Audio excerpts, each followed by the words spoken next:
I found out my brother stole my entire college fund and pretended he had no idea what happened. So I built my own fortune, watched him go broke, and smiled when he came, begging me for help. When I was 18, I thought my life was finally about to start. I'd worked my ass off in high school not just for grades, but for money.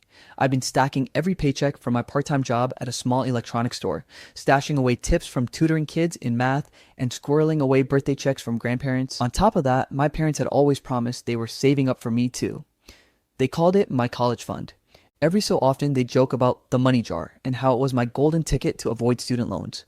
Over the years, I'd heard the number grow. By the time I graduated, it was supposed to be $75,000, enough to cover tuition at a decent four-year university and still have some breathing room.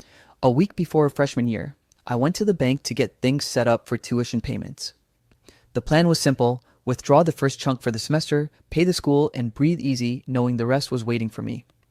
Except it wasn't. The banker looked at me, confused, and said, "Sir, this account is at zero." At first, I thought she meant the wrong account. I pulled up the statements. My heart dropped. It wasn't that it just had zero, it had been drained over the last year. Little by little at first, then massive withdrawals in the last 2 months. I remember sitting in that stiff leather chair in the bank, staring at the printout like maybe the numbers would rearrange themselves if I looked hard enough. When I got home, I confronted my parents. Me. Where's my college fund? Dad. Things happened. We'll talk about it later. Me. Later? I start school in a week. What the hell happened? Mom. Watch your tone. Life throws curveballs. You'll just have to take loans like everyone else. I stood there, stunned. These weren't the parents who'd promised me that if I worked hard, they'd meet me halfway. These were strangers. Cold, defensive, refusing to even explain what happened. There was only one other person in the family with a history of making money vanish. My older brother, Tyler. Tyler was 25 and the definition of fake it till you make it. Except he never made it. He'd started and tanked 3 different business ventures in the last 5 years. First was a sneaker reselling store, then a luxury car rental service that never actually had cars, then some sort of cryptocurrency consulting thing that I think was just him trying to convince people to invest in whatever coin he was holding that week. He was charming though, always the golden child. My parents defended him no matter how badly he messed up. When I called him to ask if he knew anything, he played dumb like it was an Olympic sport. Tyler. Wow, man, that's messed up. You sure the bank didn't screw up? Me. They have every transaction on record. Someone's been taking money for months. Tyler. Damn, that's wild. You'll bounce back though, you're smart. That should have been the end of it, but something in his voice made my skin crawl. He was too quick to deflect, too ready to move on. 3 days later, I got my confirmation. I was in the kitchen when I heard voices from the living room. Mom and Tyler. They didn't see me in the hallway. Mom. We'll pay him back when we can. He's young, he'll understand. Tyler. I didn't have a choice, Mom. The business needed it. Besides, it's still in the family. Mom. Just, don't say anything. Let him think it's gone. He needs to grow up anyway. My hands were shaking. They didn't just steal my future. They decided for me that it was fine because family. That night, I lay in bed staring at the ceiling. The anger was a fire in my chest. I thought about blowing up, about screaming at all of them, about demanding every last cent back. But then I realized something. If I did that, they'd just spin it. Make me the selfish, ungrateful kid. No, I was going to play this differently. I wouldn't forgive, I wouldn't forget, and I sure as hell wouldn't beg. I was going to build something so big, so untouchable, that they'd choke on their own arrogance. And when the day came that Tyler needed me for money, I was going to smile and shut the door in his face. The week I was supposed to move into my university dorm, I was instead standing in line at the local community college admission office. No campus tours, no dorm key, no late night conversations with a roommate about finding ourselves. Just me, a clipboard, and the reality that my life had taken a hard left turn, all thanks to my brother's greed and my parents' blind loyalty to him. The tuition for community college was a fraction of the cost, and I could commute from home. It wasn't what I dreamed about, but it was what I could afford, especially since I refused to take on crippling debt. But if I thought staying home would save me peace of mind, I was wrong. Tyler was still living large. Instagram posts of business meetings in trendy coffee shops, new clothes, dinners at places where the appetizers cost more than my weekly grocery budget. Meanwhile, my parents acted like nothing had happened. If I even hinted at the college fund theft, they'd shut me down. Dad, it's over. Drop it. Mom, you have to move on. Move on? Sure, but not the way they meant. I picked up a part-time job at a tech repair store.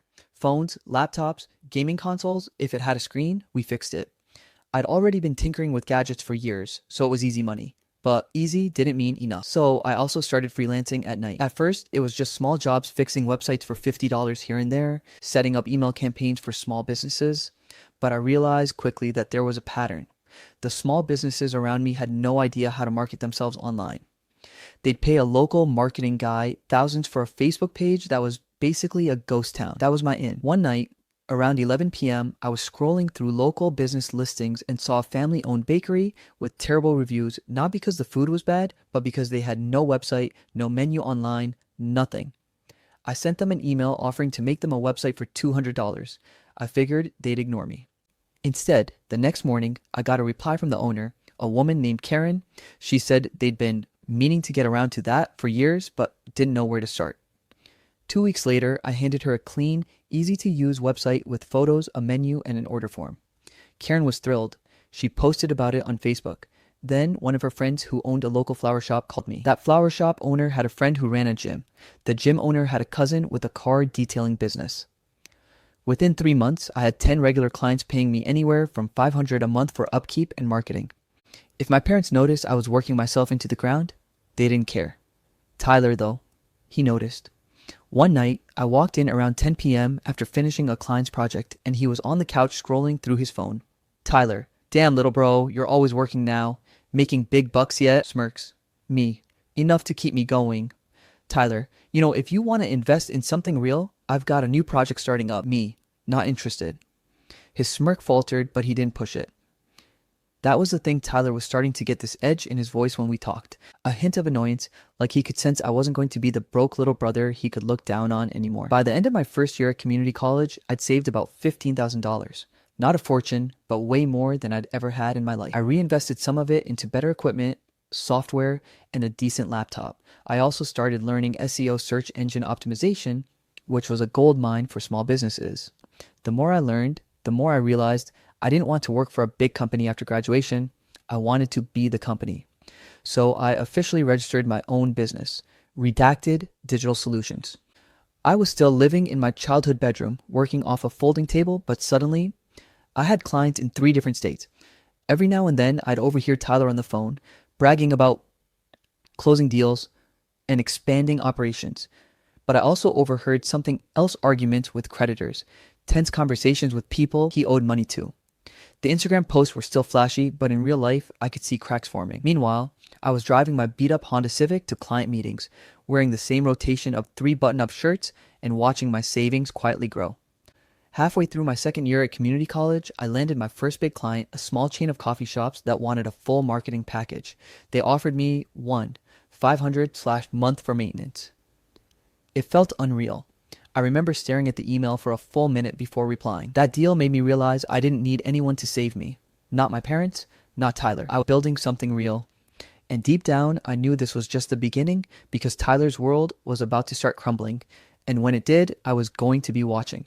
By my 3rd year of community college, I barely thought about the fact that I wasn't at a real university anymore. When I first started, it felt like a consolation prize, a downgrade forced on me because of Tyler.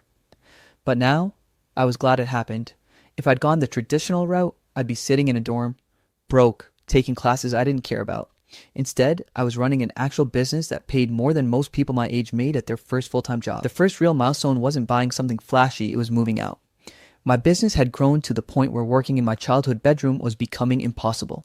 Between video calls with clients, piles of tech equipment, and the constant noise from my parents' house, I needed space. I found a small 1-bedroom apartment about 20 minutes away. Nothing fancy, beige walls, squeaky floors, a view of the parking lot, but it was mine.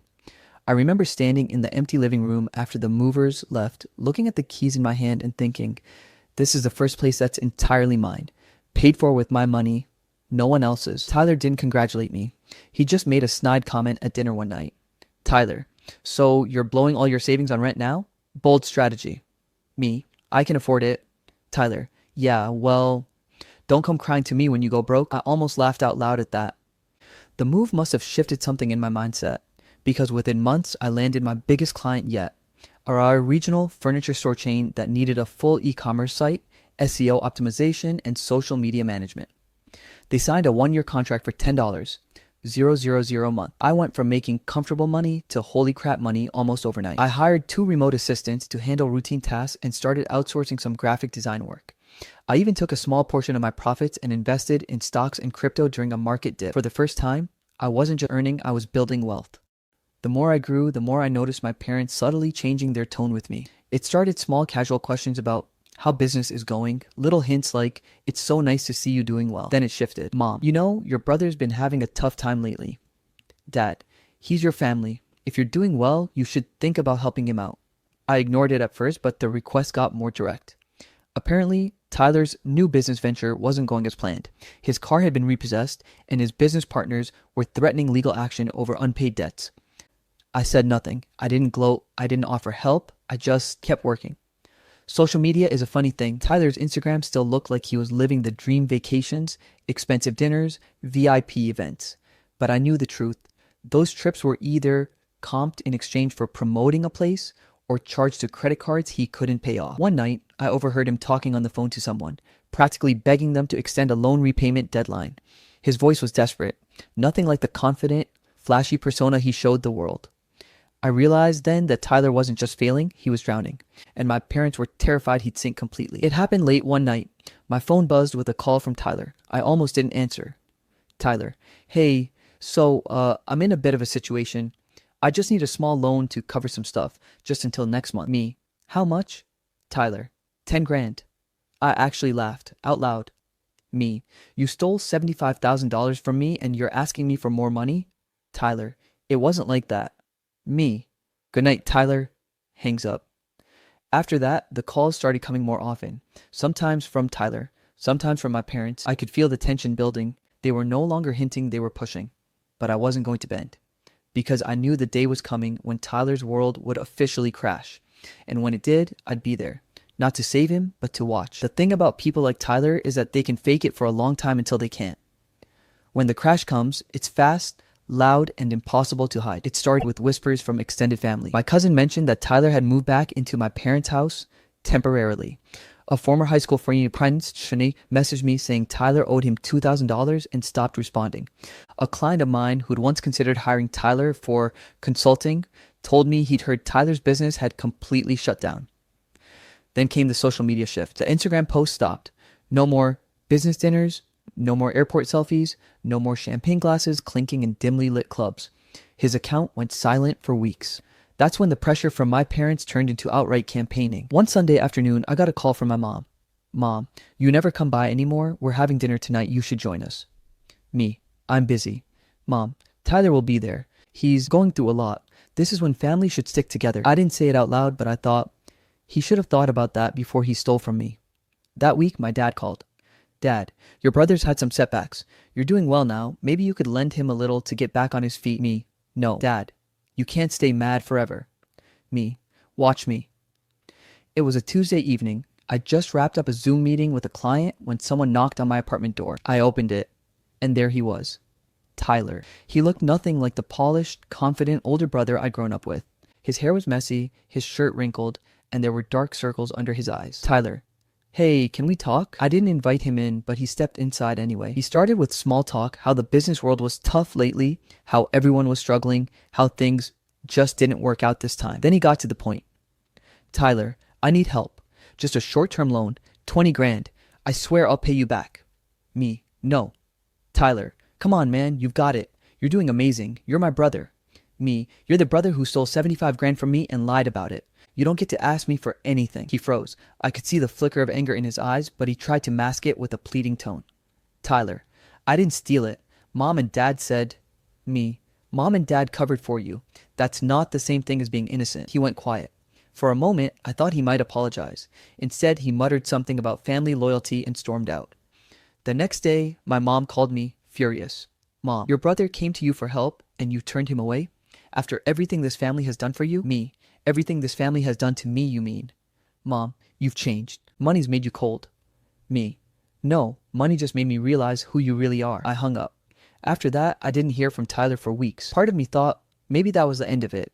He'd fade into the background, I'd keep building my business, and we'd just never speak again. But I knew my parents, I knew Tyler, and I knew this wasn't over. Because people like them don't stop when they're told no. they just find a new angle. And I had a feeling the next one was coming soon. Update 1. It's been a few weeks since I last posted. I thought things had gone quiet after Tyler showed up at my apartment and I told him no. Turns out that was just the warm-up. It started with my mom texting me out of the blue. "Hey honey, we're having dinner this weekend at Giovanni's. Just family. It would mean a lot if you came." I almost ignored it. Giovanni's is a nicer place than my parents usually pick for family dinners, and I've learned that with them, anything special usually has strings attached. But it had been a while since I'd seen my extended family, my aunt and uncle, my cousins, and I figured maybe it was actually just a dinner. Spoiler, it was not just a dinner. When I walked in, the first red flag was that my parents were already seated with Tyler, and there were 2 empty chairs right next to him. The second red flag, Tyler was dressed like he was going to a job interview. Button-down shirt, clean shave, the whole 9 yards. Me. Evening. Mom. Big smile. "There's my successful boy. Sit next to your brother." I sat. My aunt and uncle made small talk. Tyler kept trying to joke around like nothing had happened. I played along enough to keep it civil, but I could feel something brewing. Halfway through the appetizers, my mom cleared her throat. "Mom, so everyone knows how well OP has been doing with his business." That was my third red flag. Nothing good ever follows that sentence. "Mom, your brother's been working so hard, but he's had some bad luck. We think it would be wonderful if you could help him get back on his feet. Just a small loan." I froze, fork halfway to my mouth. Me. "We've already talked about this. The answer is no, Dad. Don't be so quick to shut it down. This is about family. Tyler's got a solid plan this time." Me. "A solid plan like the sneaker store? The fake car rental? The crypto scam?" Tyler's jaw tightened. "Tyler, those weren't scams. They just didn't work out." Me. "They didn't work out because you used other people's money like it was your personal credit card." This is when my mom decided to pull the nuclear move. "Mom, you're sitting here making money hand over fist while your brother's struggling to even make rent. If you cared about him, you'd help. We all know you can afford it." She said it loud enough that the entire table and a few nearby could hear. My cousins looked awkward. My aunt shifted uncomfortably. I felt my face go hot. Not from embarrassment, from rage. Me. "You want to talk about caring? Fine. Here's the truth. For everyone at this table, the reason I had to start from scratch in the first place is because Tyler stole my entire college fund, $75,000, and Mom and Dad helped him cover it up." The table went dead silent. My aunt's eyes went wide. My uncle set down his glass. "Aunt, is that true?" My parents didn't answer. Tyler looked like he wanted to crawl under the table. Me. "So no, I'm not giving him a loan. I've already funded his failures once without being asked, and I'm not doing it again." Tyler pushed back his chair. "Tyler, this is bulls? You're twisting it. I was gonna pay you back." Me. "That was 4 years ago. Still waiting." He stormed out. My parents glared at me like I'd just set the house on fire. Mom. "I cannot believe you would humiliate your own family in public like this." Me. "You humiliated yourselves when you stole from me. I just told the truth. I paid for my own meal, left, and ignored the texts that started coming in before I even made it to my car." From Mom. "We'll never forgive you for this." From Dad. "You've burned a bridge you'll regret." From Tyler. "You're dead to me." Honestly, I slept like a baby that night. Over the next week, I got messages from various family members. Most were, "I had no idea," or "That's awful, I'm sorry." A few were more neutral, saying things like, "You shouldn't air family business in public." But the thing that really stood out was that my parents and Tyler went completely silent after the initial blow-up. No calls, no texts, no passive-aggressive comments on Facebook. It was almost peaceful, which of course meant it wouldn't last. Because if I've learned anything about my parents and Tyler, it's that they don't let go, they regroup. And when they did, it turned into something even uglier. Update 2. I honestly didn't expect my brother to get worse, but he did. After my last update, I thought things might calm down. I figured my silence and refusal to help him financially would force him to take responsibility. But no. Instead, he doubled down on manipulation. One night, I got a call from my mom. She wasn't just upset, she was furious. She started yelling before I could even say hello. Apparently, my brother had told her that I was withholding family money just to watch him and his kids suffer. He painted this tragic picture of his kids not eating, his wife crying every night, and him struggling just to pay rent. Now, here's the kicker. He left out the part where he still hadn't applied for a single job. He was still trying to start a business with the scraps of credit he had left, and when it failed, he just blamed me for not funding it. I told my mom the truth about the college fund, about the lies, about how he'd never apologized. She went quiet for a second. Then she sighed and said, "I know he took it, but he's still your brother. You're doing well now. You can help him out just this once. That's when I realized my family had never actually expected him to change. They just assumed I'd clean up his mess because I was the responsible one. I said no again, and that's when things got nasty. Within a week, I started getting messages from relatives, cousins, an aunt I hadn't spoken to in years, even an old neighbor, telling me I was heartless for letting my brother sink. It was obvious he was spreading a sob story to anyone who'd listen. The funny thing, I might have still ignored it if it wasn't for the fact that he sent me a Venmo request for $50,000. No note, no explanation, just the amount. That's when I decided to end this. I dug out the bank records I'd kept all these years, the ones that proved he withdrew my entire college fund in a single week. I also had screenshots of old text messages where he made fun of me for thinking college would actually make you rich. I sent them all to my mom, my dad, and every single relative who had messaged me. I didn't add any commentary, just the facts. The fallout was immediate. My phone blew up, but this time it wasn't people telling me to help him. It was them asking him what the hell he'd done. He went silent on social media. His wife blocked me, probably out of embarrassment. And then, 2 days later, he showed up at my office. He didn't yell, he didn't threaten, he just looked defeated. He admitted his wife was furious at him, that she'd been unaware of how deep the lies went and that she'd taken the kids to stay with her mother. He said he had no one else to turn to. For the first time in years, I actually believed he was telling the truth, but I also knew it wasn't my job to fix him. So I looked him in the eye and said, I wish you the best, but I'm not your safety net anymore. He left without saying another word, and I thought that was the end, but I was wrong. Because 2 weeks later, I got a call that changed everything. Update 3. I know a lot of you have been following this mess since my first post. I've read every single comment, yes. Even the ones calling me petty, vindictive, and immature. And you know what? I was petty. I was vindictive. But if you've read the whole story, you know that I didn't start this war. My brother did. And I've just been making sure it ends exactly the way it should. After the last update, where I told you guys about him groveling for my help and me offering him a job in my company, only to pull the rug out from under him when he got too cocky, I thought it was over. But life had other plans. 2 weeks after the failed job opportunity, I got a call from my mom. I ignored it. Then she sent me a long text that basically said, "It's time to forgive your brother. He's been through a lot and we all make mistakes. Family is forever. We can work together to help him get back on his feet." That last sentence made me laugh out loud. We? No, she meant me. She always meant me. I didn't reply. Then 3 days later, I get a knock on my door. It's him, my brother, but not the version of him I remembered. Cocky, charming, dressed like he had somewhere important to be. No, this was a version who looked like life had chewed him up and spit him out. His hoodie had holes in it. His beard was patchy. His eyes were bloodshot. He didn't even wait for me to invite him in. He just stepped forward and said, "Please, man, I'm at rock bottom."